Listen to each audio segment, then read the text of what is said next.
Okay, so today we are going to start our new chapter, which is all about solutions. Alright, so what we are gonna learn in this chapter? This chapter is basically, you can say it is not as tough as we have previous chapters, but yeah, this is um, a bit easy than previous chapters, and it is easy chapter from the physical chemistry for now. Okay, so what we're gonna study in this chapter? Initially we will gonna study what are solutions, right? What solutions are made up of, right? Afterwards we're going to discuss about concentration terms, Raoult's law, cognitive properties, lowering the vapor pressure. We're going to study each and everything in very detail, of course. And last but not the least, we're going to study the solubility by the help of Henry's law. Alright, so initially we need to discuss that what actually solution is and what solution is made up of. So initially we need to understand this, right? So solution basically is actually nothing, but it is a homogeneous mixture. Now you must remember what homogeneous is and what heterogeneous is. See, homogeneous is a term which is used for a solution which has solute uniformly distributed. All right. For example, if I have a beaker, but initially let me write the definition of the solution, then I'll explain you homogeneous and heterogeneous in very detail. Alright, so initially this is nothing but it is homogeneous.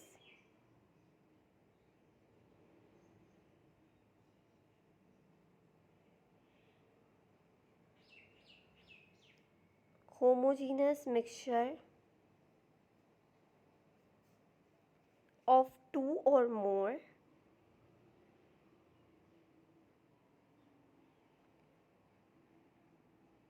substances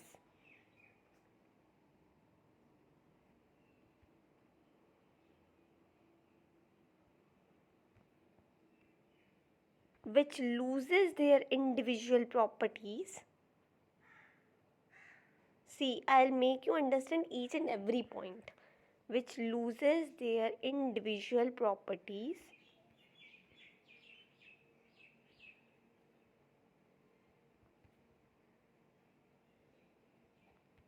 individual properties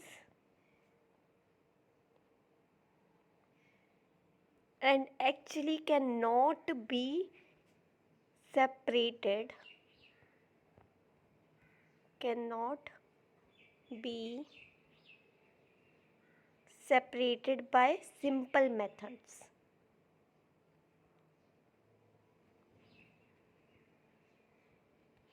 Simple methods. Okay.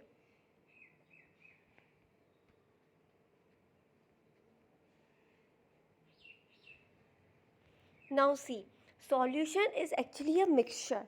Now we discussed mixture when we were discussing the basics of chemistry, right? There I made a entire chart.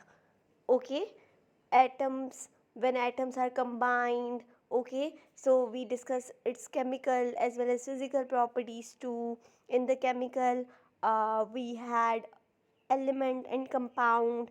Physical, we had mixture, and we have what? We have two types of mixtures: homogeneous mixture and heterogeneous mixture.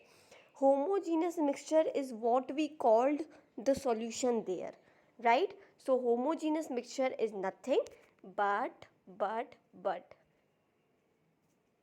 homogeneous mixture is nothing but if I have a solution in it.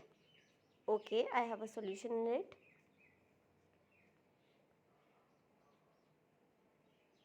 I have a solution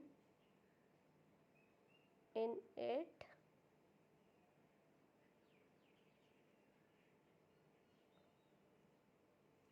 and I have added, wait, let me make it a solution first. Okay, and I have added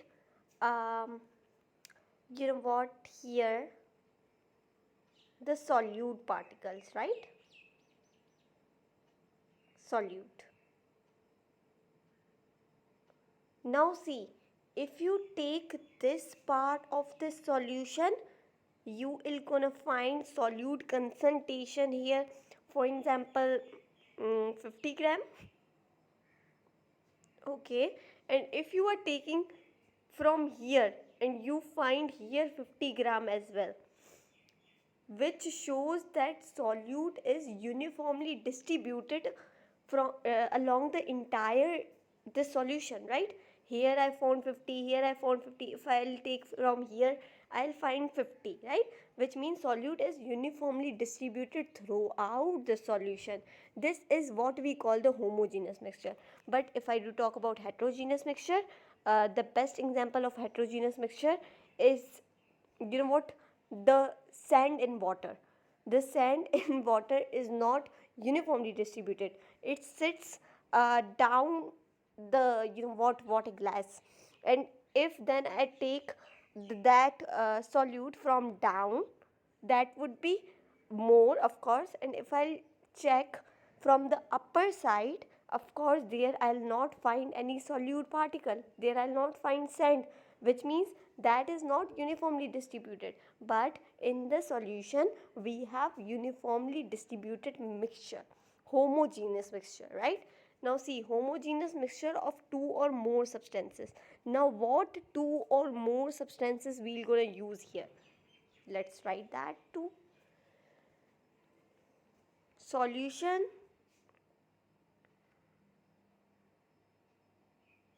is made up of basically, uh, it can be made up of more than two things as well, but generally, basically, solutions are made up of two things. See, it can be made up of more than two things as well, but generally they are made up of two things. The first one is solute, and the second one is solvent.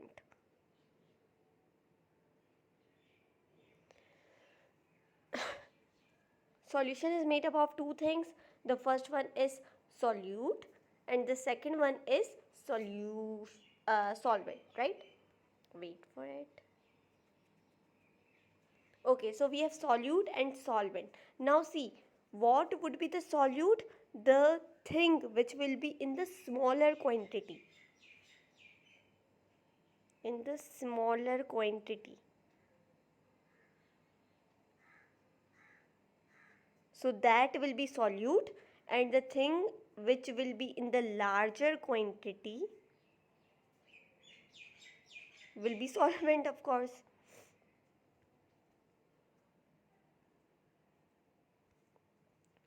So the thing which will be in the smaller quantity will be, of course, solute, and the thing which will be in the larger quantity will be solvent. Now see, wait for it, solute and solvent.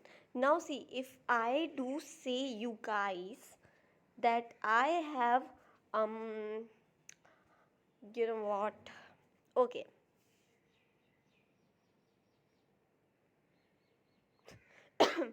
5 gram ethanol alcohol or ethyl alcohol, which is basically C2H2O5, ethyl alcohol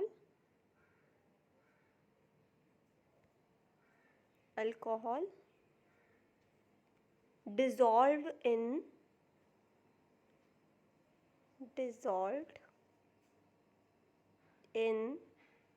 solvent.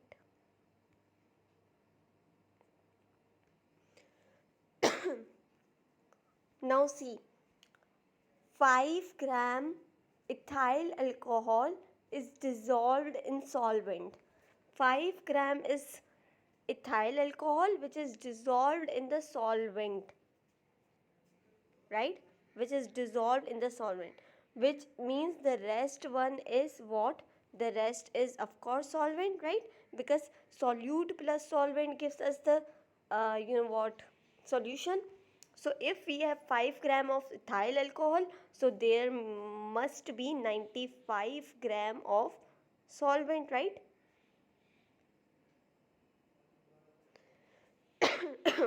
So see, now how did I recognize that here uh, ethyl alcohol will be solute, since we have only 5 gram of ethyl alcohol which is dissolved in the solvent, right, which is dissolved in the water.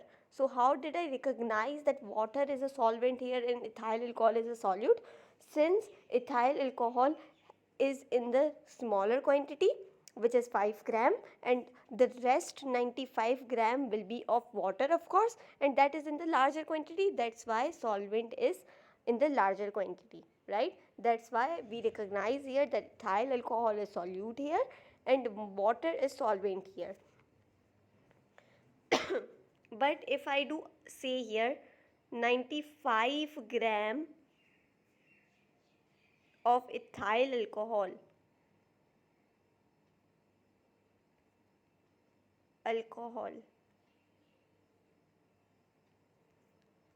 dissolved in water,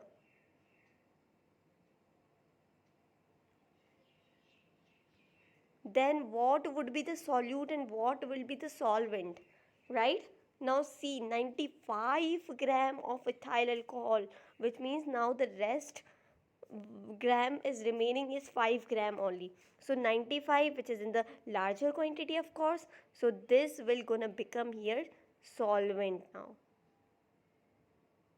because this is in the larger quantity, while 5 gram of water would be there only, so water will become here solute. Okay, now I hope this terms must be clear. So solvent is always in the larger quantity and solute is in the smaller quantity. Now see, again let's go to the definition. Homogeneous mixture, which means uniformly distributed. Solute would be uniformly distributed of two or more substances, of course, which means solute and solvent, which lose their individual properties. If I am mixing NaCl in the water, NaCl will gonna lose its individual properties. Water will gonna lose its individual properties, and the new product will be formed. And that product, in that product, we can actually not separate NaCl and water again. So this is what we call the solution. So solution is again nothing. It is homogeneous mixture of two or more substances, solute and solvent, which loses their individual properties and cannot be separated by simple methods. In the next video, we are gonna learn the concentration terms, the very important terms, the mass related and the volume related, the temperature they're gonna affect on. Alright, so in the next video, we're gonna start discussing about the concentration terms.